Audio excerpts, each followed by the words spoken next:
halina't samahan niyo ako at magpalit tayo ng cabin filter or aircon filter ng Toyota Hi-Ace van.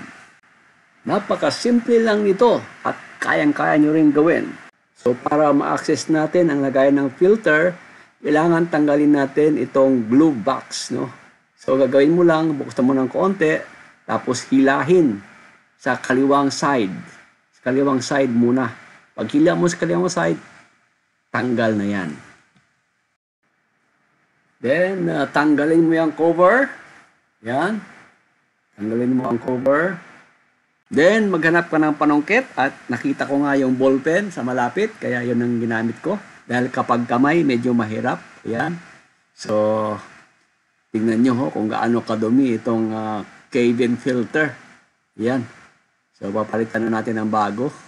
So, tingnan nyo lang yung arrow. May arrow yan. Ang arrow dapat ay pointing down. Pointing down kasi ang airflow niyan ay pababa. Yan. Isalpak lang ang bagong filter. At ibalik ang cover. Yan. Madali lang. Pagkatapos, ibalik din natin ang glove box. Okay? So, itapat lang ang mga yan sa butas. Yan. Yung mga butas dyan, kailangan mong itapat. Okay? At kapag tinulak mo yan, kusa lang siyang papasok.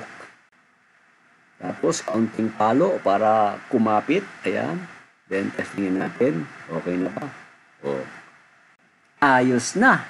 So, check nyo na yung mga aircon filter nyo dyan at linisan or palitan na para maging mas malinis ang hangin sa inyong sasakyan at lalong lalamig ang inyong aircon. Alright? Thank you for watching.